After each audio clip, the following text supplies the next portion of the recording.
The autumn wind carried the scent of dying grass across the Montana plains as Samuel Hartwell stood on his cabin porch, surveying the remnants of what had once been a promising wheat harvest. Locusts had swept through the territory like a biblical plague, leaving behind fields of stubble and the bitter taste of broken dreams.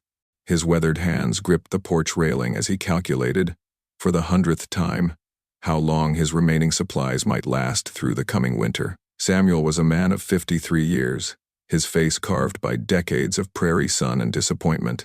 He'd come west after losing his farm in Ohio to debt collectors, believing the frontier promised a fresh start for those willing to work hard.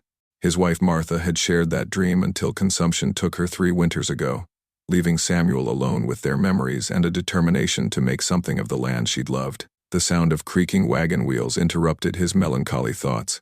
A dust cloud on the eastern horizon marked the approach of travelers, unusual for this remote corner of the territory. Samuel squinted against the afternoon glare, making out the outline of a heavily loaded wagon pulled by 2 exhausted oxen. As the wagon drew closer, he could see that its occupants were in desperate condition. The driver was a gaunt man with hollow cheeks and clothes that hung loose on his skeletal frame. Beside him sat a woman clutching a bundle that could only be an infant, her face pale with exhaustion and worry. 3 children huddled in the wagon bed, their eyes too large and faces marked by hunger and hardship. Samuel had seen that look before during the war, the expression of people who had reached the very edge of survival. The wagon lurched to a halt in front of Samuel's cabin, and the driver struggled to dismount. He stumbled slightly, catching himself against the wagon wheel with hands that trembled from weakness. When he spoke, his voice was hoarse with thirst and desperation. "Mister, we've been traveling for 6 days without proper food. My wife's milk has dried up, and our baby." His voice broke, and he couldn't continue. The woman in the wagon began to weep quietly, rocking the bundle in her arms. Samuel didn't hesitate. "Get them inside. Martha's old rocking chair is still by the fire. I'll see to the oxen." He was already moving toward the wagon, his own troubles forgotten in the face of immediate human need. The family's name was Donnelly, Patrick and Mary, with children ages 8, 6, 4, and the baby who couldn't be more than 3 months old. They'd been heading to Oregon Territory when illness struck their livestock, and they'd lost most of their supplies to river crossings and trail breakdowns. Patrick had sold their remaining possessions in the last town just to buy grain for the oxen, leaving them with nothing but hope and determination. As Samuel heated soup and prepared what food he could spare, he listened to their story with growing concern. Winter was approaching fast, and the nearest town was 40 miles through increasingly treacherous terrain. The family was in no condition to travel further, and their oxen were near collapse. That first night, Samuel gave up his own bed to Patrick and Mary, while he and the children slept on pallets by the fire. He'd made a pot of thin but nourishing soup from his precious stores of beans and salt pork, and for the first time in days, the Donnelly family went to sleep with food in their bellies. Baby Michael, as Samuel learned the infant was named, had stopped crying once Mary was able to nurse him again, her body responding to proper nutrition with the resilience of youth. Samuel lay awake long into the night, calculating and recalculating his supplies. Before the Donnellys' arrival, he'd estimated his food would last until spring if he was careful. Feeding 6 additional people, even for a short time, would put a severe strain on his stores. But he'd watched Martha waste away from sickness, had held her hand as she made him promise to always help those in need. "Kindness is the only thing that multiplies when you give it away," she'd whispered in her final days. The next morning brought the first hard frost of the season, and Samuel knew the family couldn't continue their journey. The children were still weak, and Mary was in no condition to travel with a nursing infant.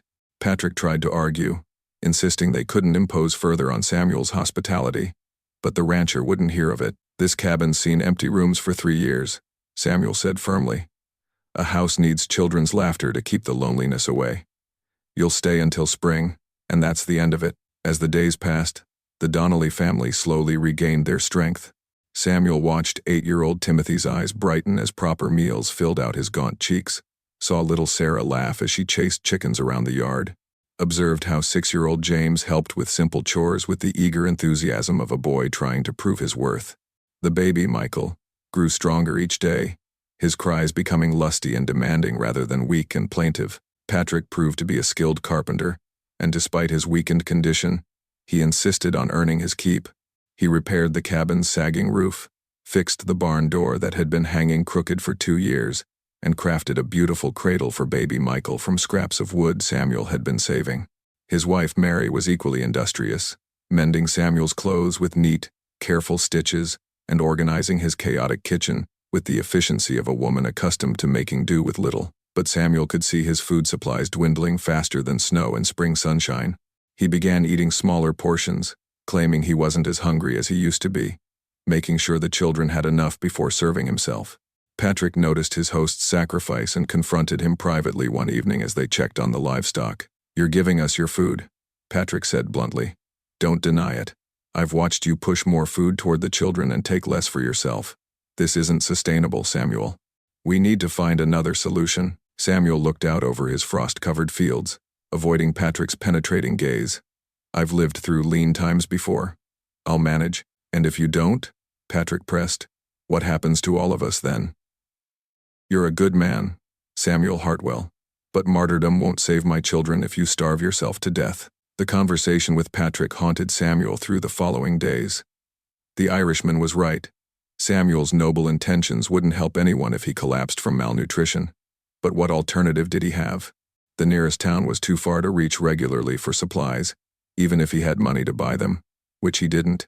His small herd of cattle was his only real asset, and he'd need every head to survive the winter and rebuild in the spring. The first real blizzard hit on a Tuesday in November, howling across the plains with the fury of a living thing.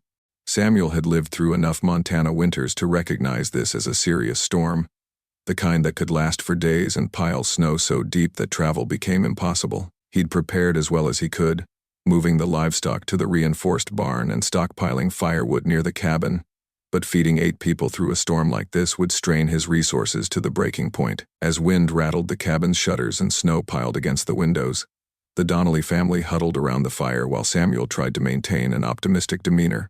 He told stories of previous winters, made jokes about the storm's ferocity, and played simple games with the children to keep their spirits up. But privately, he was calculating how many days the storm might last, and whether his remaining food could stretch that far. On the second day of the blizzard, baby Michael developed a fever. Mary was beside herself with worry, pacing the small cabin while the infant cried weakly in her arms.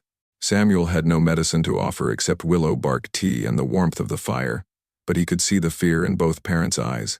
They'd already lost one child during their journey west, a little girl who'd succumbed to fever just outside Kansas territory. The memory of that loss haunted them like a ghost. Patrick worked alongside Samuel to keep the fire going and the cabin warm, but Samuel noticed the Irishman was growing increasingly agitated. During a brief lull in the storm, Patrick pulled on his coat and announced his intention to venture outside. "Where are you going in this weather?" Samuel demanded, grabbing Patrick's arm. "To find help," Patrick replied grimly. "My boy is sick, and we're eating you out of house and home. There has to be someone else in this godforsaken territory, some neighbor who might have supplies or medicine." "Don't be a fool," Samuel said sharply. "You'll die in this storm, and then where will your family be? We'll manage somehow. We have to." But even as he spoke the words, Samuel wondered if they were true. His own strength was failing from reduced rations, and the constant worry was wearing him down. Mary's milk was beginning to fail again as her own nutrition suffered, and baby Michael's condition seemed to be worsening. The other children, though they tried to hide it, were clearly hungry despite Samuel's best efforts to keep them fed. That night, as the family slept fitfully around the dying fire, Samuel knelt by the window and prayed with a desperation he hadn't felt since Martha's final illness. He wasn't a particularly religious man, but the vastness of the prairie and the immediacy of their need drove him to his knees in supplication. "I don't ask for much," he whispered to the howling wind. "Just help me keep these children alive. If I'm to lose everything, let it be after they're safe. Don't let my failure be their death sentence." The storm raged for 3 more days. On the 6th morning, the wind finally died to a whisper, and Samuel opened the cabin door to find a world transformed by snow. Drifts reached nearly to the eaves in places, and the familiar landmarks of his property had disappeared under a blanket of pristine white.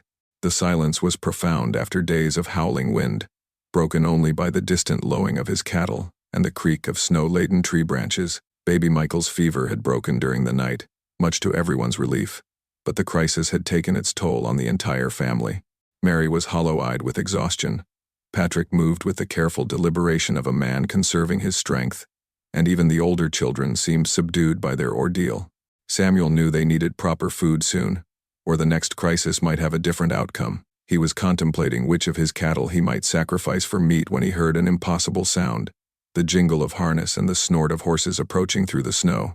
Samuel stepped onto his porch, shading his eyes against the glare, and saw what looked like a mirage shimmering in the white landscape. A train of pack horses was winding its way through the drifts toward his cabin, led by riders whose faces were obscured by heavy winter gear. Samuel's hand instinctively moved to his rifle. Travelers in this weather could mean trouble as easily as help, but something about their purposeful approach suggested they weren't random wanderers. The lead rider pulled up in front of the cabin and pushed back his hood, revealing a weathered face with intelligent brown eyes and graying hair. He was clearly a man of mixed heritage, his features suggesting both European and Native American ancestry. When he spoke, his voice carried the authority of someone accustomed to command. "Samuel Hartwell?" the man inquired, though his tone suggested he already knew the answer. "My name is Marcus Whitehorse. We've come a long way to find you." Samuel's mind raced. He'd never heard the name Marcus Whitehorse, and he couldn't imagine how anyone had found his remote cabin in the aftermath of such a storm. "I'm Hartwell," he confirmed cautiously, "but I'm afraid you have me at a disadvantage. I don't know you, and I can't imagine what business brings you here in weather like this." Whitehorse smiled, and his weathered face transformed with genuine warmth. "We're here because of something you did for a family named Peterson about 2 years ago. Ring any bells?" Samuel's memory stirred. The Petersons. Yes, he remembered them now. A young couple with twin boys who'd been stranded when their wagon broke down during an early winter storm. He'd taken them in for several weeks while they waited for the weather to clear, and managed to get replacement parts from town. They'd been grateful but hardly affluent. Certainly not the type of people who could arrange for mysterious rescue missions. "I remember them," Samuel said slowly. "But they were just passing through, heading for California territory. Nice folks, but I can't see how." "James Peterson is my brother-in-law," Whitehorse interrupted. "When he reached California, he wrote to his sister, my wife, about the kindness you showed his family. She's never forgotten that letter, and neither have I. When we heard through the trader networks about the locust swarms in this region, we decided it was time to return a favor." As if summoned by his words, the other riders began unloading the pack horses, revealing an astonishing array of supplies. There were sacks of flour and beans, sides of bacon wrapped in canvas, crates of canned goods, bags of coffee and sugar, and even some bottles of medicine. Samuel watched in stunned amazement as the men efficiently stacked enough food to feed his household through the winter and beyond. Patrick Donnelly appeared at Samuel's shoulder, his eyes wide with disbelief. "Sweet Mary and Joseph," he whispered. "It's like the miracle of the loaves and fishes." Marcus Whitehorse supervised the unloading of supplies with the efficiency of a man accustomed to organizing complex operations. Samuel learned that Whitehorse ran a trading company that connected various frontier communities, Native American tribes, and even some operations in California and Oregon territories. His network of contacts included everyone from mountain men to Methodist missionaries, and news traveled through these connections faster than most people realized. "The Peterson boys are grown men now," Whitehorse explained, as his men carried supplies into Samuel's cabin. "They both became successful merchants in Sacramento, and they've never forgotten the man who saved their family during that storm. When I told them about organizing this supply run, they insisted on contributing the bulk of the goods." Samuel was overwhelmed by the generosity, but also troubled by the implications. "This is incredibly kind," he said, "but I can't possibly repay such a debt. I don't have the money for all this, and my prospects for next year's crop are uncertain at best." Whitehorse laughed, a rich sound that seemed to fill the snowy landscape with warmth. "Samuel, you're missing the point entirely. This isn't a business transaction. It's paying forward a kindness. The Petersons didn't ask for repayment when you helped them, did they? They just asked that you continue being the kind of man who helps others in need." As the day progressed, Samuel learned more about the remarkable network that had made this rescue possible. Whitehorse's operation was part business venture and part humanitarian mission, connecting isolated settlements and ensuring that no community faced disaster alone. They'd brought supplies to drought-stricken ranches, delivered medicine to typhoid-afflicted towns, and even helped broker peace between competing settler groups. "The frontier is harsh enough without people fighting each other," Whitehorse observed as they shared a meal that evening. His men had set up camp near the barn, but Samuel had insisted the leader join his family for dinner. Cooperation and mutual aid aren't just nice ideas out here, they're survival strategies. Mary Donnelly, restored by proper nutrition and relief from constant worry, proved to be an excellent cook when she had adequate ingredients to work with. She'd prepared a feast that seemed almost magical after weeks of thin soup and rationed portions. The children's laughter filled the cabin as they enjoyed their first full meal in longer than they cared to remember. During the meal, Whitehorse shared stories of his various adventures and encounters throughout the territory. He spoke of helping establish trade relationships between distant settlements, of mediating disputes between ranchers and native tribes, of organizing relief efforts for communities struck by natural disasters. Samuel began to understand that he was dealing with a man who'd built an entire philosophy of life around the principle of mutual aid. You know, Whitehorse said thoughtfully as they sipped coffee by the fire, we could use a man like you in our network, someone with a good reputation, a strategic location, and a proven track record of helping others. Have you ever considered becoming more than just a rancher? The suggestion caught Samuel off guard. What do you mean? I mean becoming a way station for our operation. We'd supply you with goods to trade and distribute, help you build proper storage facilities, maybe even establish a small store. You'd still ranch, of course, but you'd also become a hub for travelers and settlers in this region. Patrick Donnelly looked up from his plate with obvious interest. That sounds like it could work, he said thoughtfully. This location is isolated enough to be defensible but accessible enough for travelers. And Samuel's already proven he can be trusted with people's lives. Samuel felt overwhelmed by the rapid changes in his circumstances. Just days ago, he'd been facing potential starvation and the loss of everything he'd worked to build. Now he was being offered a chance not just to survive but to prosper while helping others do the same. The next morning brought clear skies and the kind of crystalline air that made the snow-covered landscape sparkle like scattered diamonds. Whitehorse's men were preparing to continue their journey, but not before demonstrating some of the practical aspects of their proposal. They showed Samuel how to properly store bulk goods to prevent spoilage, explained the basics of frontier trading protocols, and outlined the communication system they used to coordinate supply runs across vast distances. Samuel found himself fascinated by the sophistication of their operation. What he'd initially taken for simple generosity was actually part of a complex network designed to make frontier life more sustainable and secure. Whitehorse's traders carried news as well as goods, serving as a communication system that connected isolated communities across hundreds of miles. The key is trust, Whitehorse explained as they walked around Samuel's property, discussing potential improvements. Every person in our network knows that they can depend on the others, and that creates a strength greater than any individual community could achieve alone. Your willingness to help the Peterson family, and now the Donnellys, proves you understand that principle instinctively. Patrick had been listening to these conversations with growing excitement. As his health improved with proper nutrition, his natural intelligence and practical skills became increasingly apparent. He approached Samuel privately with a proposal that could benefit everyone involved. I've been thinking about your situation, Patrick said as they checked on the livestock. Mary and I don't want to be burdens forever, but we also don't want to leave before we can properly repay your kindness. What if we stayed permanently? I could help you build this trading post operation, and Mary could manage the domestic side of things. The children could grow up here, help with the work as they get older. The idea had obvious appeal, but Samuel worried about the practical implications. I appreciate the offer, Patrick, but I can barely feed my own operation. How can I support two families? With the trading post, you wouldn't just be supporting us.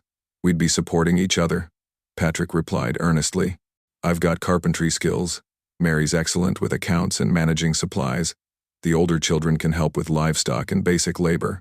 Together, we could build something neither of our families could manage alone. That afternoon, Whitehorse made his final offer more concrete.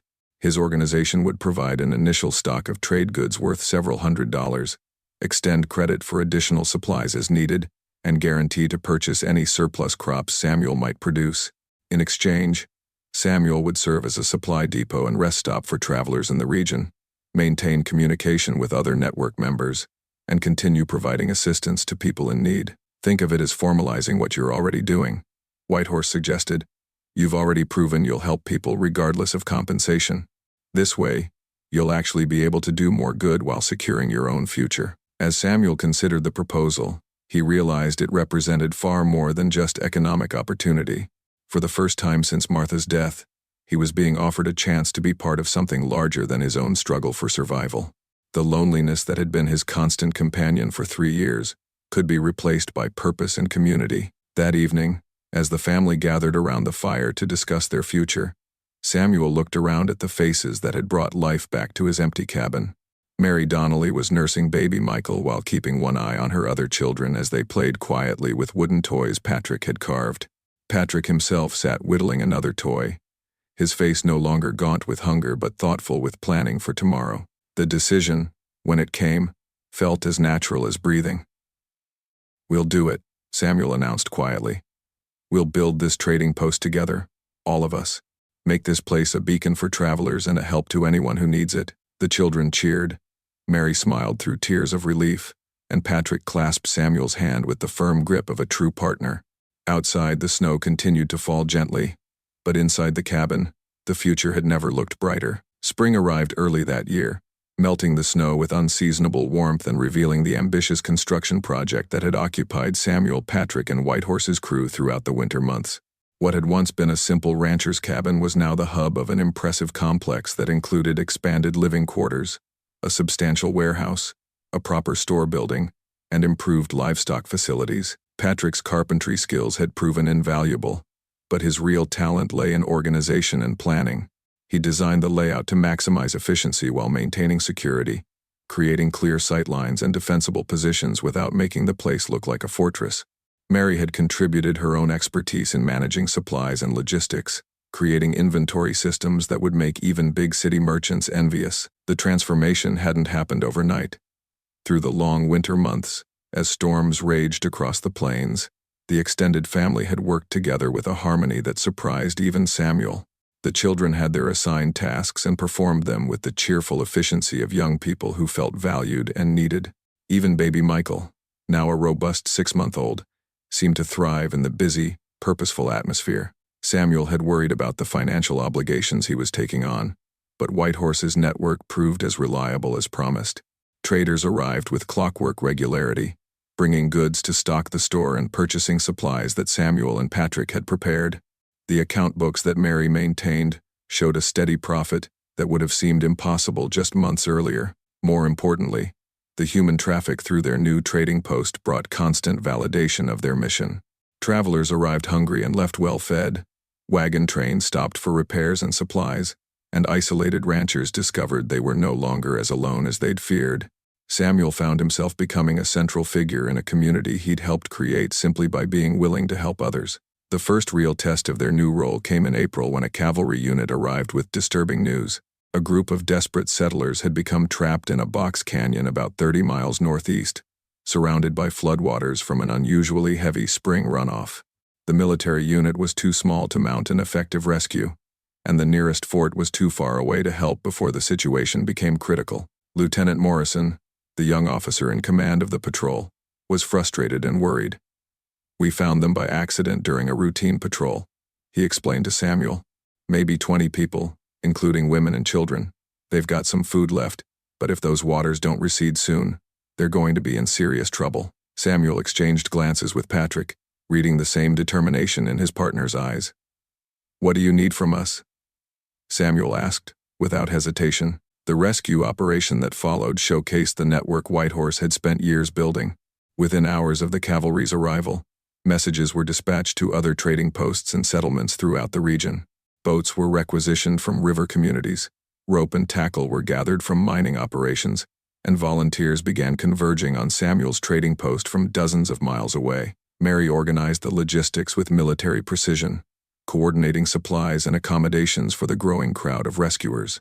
Patrick worked with Lieutenant Morrison to plan the actual rescue operation, using his organizational skills to turn a chaotic collection of volunteers into an effective relief force. Samuel found himself at the center of it all, the person everyone turned to for final decisions and coordination. It was a role he'd never sought, but seemed naturally suited for, drawing on reserves of leadership ability he'd never known he possessed. The rescue convoy that departed Samuel's trading post 2 days later was an impressive sight. 30 volunteers from a dozen different communities had answered the call, bringing boats, ropes, medical supplies, and enough food to feed the stranded settlers for weeks. Samuel rode at the head of the column with Lieutenant Morrison and Patrick, while Mary remained behind to coordinate communications and prepare for the evacuees' arrival. The flooded canyon was even worse than reports had suggested. Spring runoff had turned a normally dry creek bed into a raging torrent that had cut off the settlers' only escape route. The trapped families had taken refuge on a small rise in the canyon floor, but their position was precarious and growing worse as the water continued to rise. Samuel studied the situation with the calculating eye of a man accustomed to solving practical problems. The main challenge wasn't just getting the people out, it was doing so safely while also evacuating their livestock and essential possessions. These settlers, like the Donnellys before them, had everything they owned invested in their westward journey. "We're going to need multiple trips," Samuel observed, watching the swift current. "And we'll have to work fast. That water's still rising." The rescue operation took place over 3 grueling days. Volunteers worked in shifts, ferrying people and possessions across the flood zone, while others prepared camps and organized supplies. Samuel seemed to be everywhere at once, coordinating the boat crews, making decisions about priorities, and providing the steady leadership that kept the operation running smoothly. On the second day, disaster nearly struck when one of the boats capsized in the swift current. Samuel didn't hesitate. He plunged into the icy water to help rescue the passengers, nearly drowning himself in the process. Patrick pulled him from the river just as his strength was failing, but not before Samuel had helped save a mother and her young daughter from certain death. The incident cemented Samuel's reputation among the rescue volunteers and the grateful settlers. Word of his heroism spread through the network of communities, adding another layer to the legend that was building around the former hermit rancher who'd become a frontier leader. By the time the last of the stranded settlers had been evacuated, Samuel's trading post had become a temporary refugee camp housing nearly 50 people. Mary had organized sleeping arrangements, meal schedules, and even basic medical care with an efficiency that amazed the military officers. The children had adapted to their expanded household with the resilience of youth, treating the crisis as an exciting adventure rather than a catastrophe. Lieutenant Morrison, preparing to return to his fort with his patrol, sought out Samuel for a private conversation.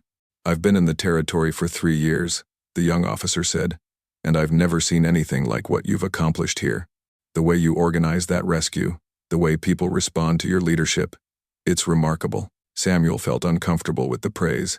"I just did what needed doing. Anyone would have done the same." "No," Morrison said firmly. "They wouldn't have. What you've built here is special. This trading post, this network of mutual aid, this community of cooperation. The territorial governor needs to hear about this operation. We need more places like this, more people like you." As the evacuated settlers began making plans to continue their journeys or establish new homesteads in the region, Samuel reflected on how dramatically his life had changed. A year ago, he'd been a lonely widower struggling to survive on an isolated ranch. Now he was at the center of a thriving community that extended across hundreds of miles, trusted by everyone from military officers to traveling preachers to speak with authority and act with wisdom. Summer brought unprecedented prosperity to Samuel's trading post. Word of the flood rescue had spread throughout the territory, and travelers began detouring from established routes just to visit the place they'd heard so much about. Samuel found his store doing steady business, his fields producing excellent crops thanks to Patrick's help and improved irrigation, and his cattle herd growing through strategic trading and careful breeding. But the real measure of their success wasn't financial. It was the steady stream of people who arrived seeking not just supplies but help with problems that had no easy solutions. Samuel had become known as a man who could find answers, who could organize solutions, who could bring people together to solve problems that no individual could handle alone. The Donnelly children had thrived in their new environment. Timothy, now 9, could handle livestock with the skill of a boy twice his age, and showed a natural talent for arithmetic that made him invaluable in the store.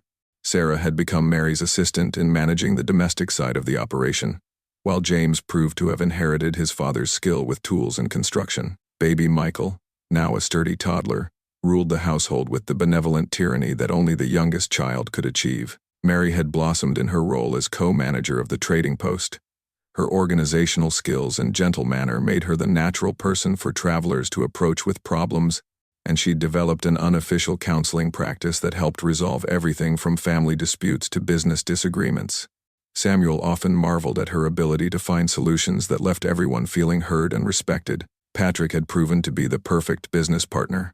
His practical skills complemented Samuel's natural leadership abilities, and his Irish gift for storytelling made the trading post a popular gathering place for travelers who stayed longer and spent more money because they enjoyed the atmosphere. Together, they'd created something neither could have achieved alone. The real test of their community came in August, when a cholera outbreak struck a settlement 40 miles south. The disease was spreading rapidly, overwhelming the local doctor and threatening to become a regional catastrophe. Samuel received the news through his communication network and immediately began organizing a response. This time, the operation was even more complex than the flood rescue. Medical supplies had to be gathered from across the territory, doctors and nurses had to be recruited from distant communities, and a quarantine system had to be established to prevent the disease from spreading further. Samuel found himself coordinating with territorial officials, military commanders, and religious leaders to mount the most comprehensive relief effort the region had ever seen. Mary took charge of organizing the medical volunteers, using her natural empathy and organizational skills to create an efficient field hospital system. Patrick led construction crews in building isolation facilities and improving sanitation in the affected settlement. Samuel served as the central coordinator, making decisions that could affect hundreds of lives and managing resources that represented thousands of dollars in value. The cholera crisis lasted 6 weeks and claimed dozens of lives despite their best efforts. But it also demonstrated the power of organized cooperation on a scale that impressed even skeptical territorial officials. Governor William Patterson himself traveled from the territorial capital to observe the relief efforts and meet with the man who'd organized them. "Mr. Hartwell," the governor said during their meeting, "I've received reports about your activities from military officers, territorial judges, and federal marshals. Everyone seems to agree that you've accomplished something remarkable here. I'm wondering if you'd consider a more official role in territorial administration." Samuel was flattered but wary. "What kind of role?" "Territorial liaison for frontier development. You'd help coordinate relief efforts, facilitate communication between isolated settlements, and assist with planning for future expansion. The salary would be substantial, and you'd have significant authority to implement policies that could benefit the entire region." The offer was tempting, but Samuel had learned to value what he'd built too much to risk it for political advancement. "Governor, I appreciate the offer, but I think I can do more good right here. This trading post has become something bigger than I ever imagined, and I'm not willing to abandon it for a desk job in the territorial capital." Patterson nodded with obvious approval. "That's exactly the answer I was hoping for. A man who can't be bought by political ambition is exactly the kind of person we need in positions of responsibility." As autumn returned to the Montana plains, Samuel stood once again on his porch surveying his domain, but the view had changed dramatically from the desolate scene that had greeted him a year earlier. The trading post bustled with activity as travelers prepared for winter journeys. Local ranchers brought in their final harvests for storage and trade, and his extended family worked with the efficient harmony of people who'd found their purpose in life. The original cabin had been expanded into a comfortable home that housed not just Samuel and the Donnellys, but also a rotating cast of temporary residents. Travelers waiting for weather to clear, settlers seeking advice about homestead locations, business partners negotiating deals, and even the occasional government official seeking Samuel's counsel on territorial affairs. Samuel had received another visitor that morning, Marcus Whitehorse, making his annual circuit of the trading network he'd helped create. The two men had become close friends and business partners, united by their shared vision of frontier communities that supported each other rather than competed for scarce resources. "You've exceeded every expectation I had when I first proposed this venture," Whitehorse observed as they walked through the expanded complex. "This place has become the hub I hoped for. But more than that, it's become a symbol of what's possible when good people work together." Samuel appreciated the praise, but he was more interested in discussing future plans. The success of their relief operations had convinced him that they needed to expand their network even further, establishing more trading posts at strategic locations throughout the territory. He'd identified several potential partners, people who'd proven their reliability during various crises, who might be willing to establish similar operations. "The key is finding the right people," Samuel explained as they examined maps in his office. "It's not enough to have good business sense or even good intentions. You need people who instinctively understand that helping others ultimately helps yourself. people who can see beyond their immediate circumstances to the larger community. That evening, as the family gathered for their traditional Sunday dinner, Samuel looked around the table at the faces that had become so dear to him. Patrick was discussing plans for expanding the livestock operation, while Mary reviewed the week's accounts and made notes about needed supplies. The children chattered about their various activities and accomplishments, their voices filling the house with the warmth of belonging. Baby Michael, now walking and beginning to talk, toddled over to Samuel's chair and raised his arms to be picked up.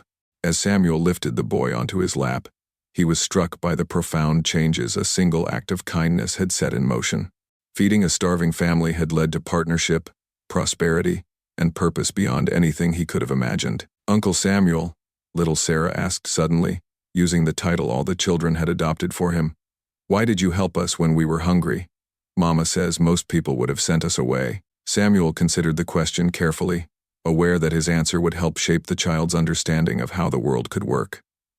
"Because that's what neighbors do for each other," he said finally.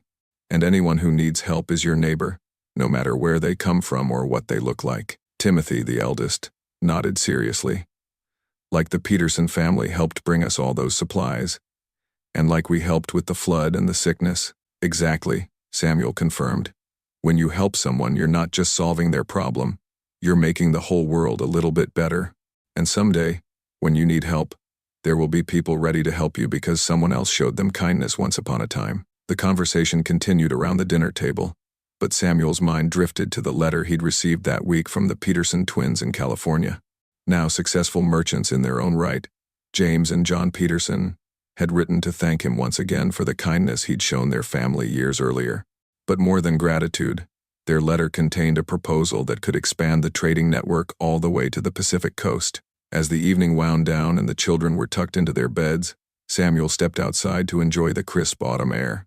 The stars were brilliant in the clear mountain sky, and the sounds of his prosperous operation, cattle lowing in the distance, the creak of well-maintained buildings, the murmur of voices from the guest quarters, created a symphony of contentment. Patrick joined him on the porch, carrying 2 cups of coffee and settling into the chair that had become his customary spot for their evening conversations. They sat in comfortable silence for a while, 2 men who'd found brotherhood in shared purpose and mutual respect. "Do you ever regret it?" Patrick asked eventually. "Taking us in that night, I mean. Your life was simpler then, quieter, some might say more peaceful." Samuel considered the question as he sipped his coffee. "I think about Martha sometimes," he said finally. "Wonder what she'd make of all this chaos and activity. But then I remember what she always said about kindness multiplying when you give it away. And I think she'd be proud of what we've built here." "She'd be amazed," Patrick agreed. "One act of charity has grown into something that touches hundreds of lives across the territory. That's quite a legacy." As if summoned by their conversation, Mary appeared in the doorway with baby Michael in her arms. The boy had been fussy and unable to sleep, but he settled immediately when he saw Samuel. Mary handed him to Samuel with a grateful smile and settled into her own chair to enjoy the peaceful evening. "Marcus left some interesting papers for you to review," she said, producing a folder from her apron.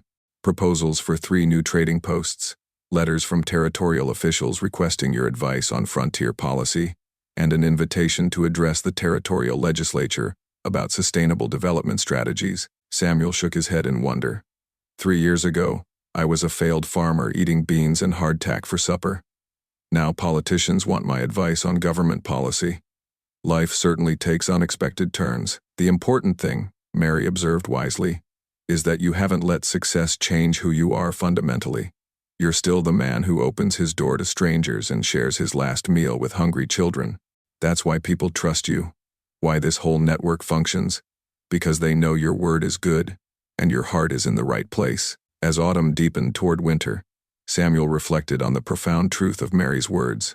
The trading post continued to thrive, but its success was built on something more valuable than profit margins or inventory management. It was built on trust, the trust of travelers who knew they could find honest dealing and fair prices, the trust of communities that knew Samuel would respond to crisis with immediate action, the trust of partners who knew their interests would be protected even when Samuel wasn't watching. The network that had grown around Samuel's trading post now stretched from the Missouri River to the Pacific Ocean, connecting dozens of communities through bonds of mutual aid and shared prosperity.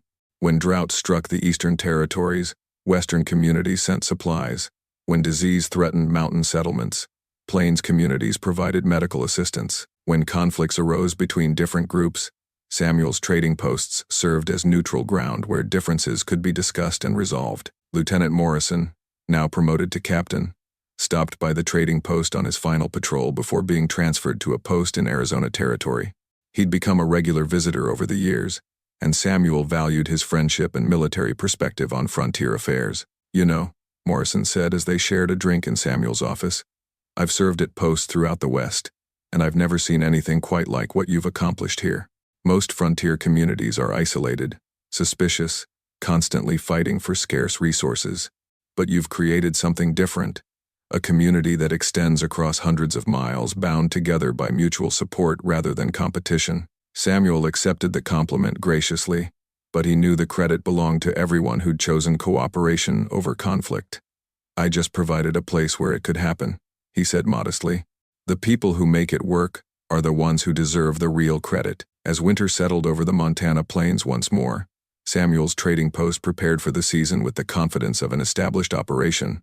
The warehouses were full of supplies, the livestock were healthy and well sheltered, and the extended family was ready for whatever challenges the season might bring. On Christmas Eve, as snow fell softly outside and the great room filled with the warmth of a crackling fire, Samuel looked around at the gathered faces with deep contentment.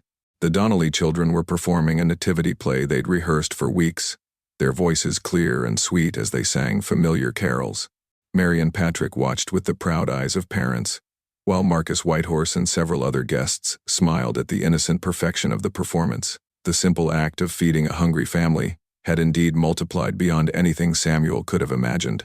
But as he watched little Michael toddle across the floor with his arms outstretched, calling Papa Sam in his clear baby voice, Samuel understood that the greatest reward wasn't the prosperity or recognition or even the satisfaction of building something important. The greatest reward was belonging to a family that had chosen each other, to a community that extended beyond blood relations, to a purpose that gave meaning to every day's work.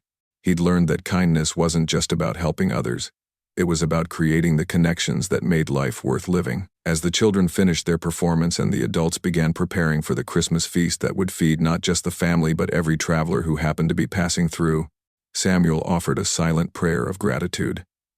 He'd lost one family to death and sorrow, but kindness had given him another, larger, more diverse, and bound together by choice rather than obligation. Outside, the wind carried whispers of snow across the plains, but inside Samuel's trading post, the warmth of human connection kept all darkness at bay. The rancher who'd once faced starvation in isolation had become the center of a community that proved every day that helping others was the surest path to helping yourself. The story of Samuel Hartwell and the Donnelly family became legend throughout the territory, passed down through generations as proof that simple acts of kindness could change the course of history. It was told around campfires and in settlement halls, adapted into songs and school lessons, remembered whenever people faced the choice between selfishness and generosity. And in the quiet moments before sleep, when the trading post settled into peaceful silence and Samuel counted his many blessings, he could almost hear Martha's voice whispering approvingly, "Kindness is the only thing that multiplies when you give it away." She'd been right, as she so often was. The kindness he'd shared had indeed multiplied, creating a legacy that would outlast any individual life and continue blessing generations yet to come.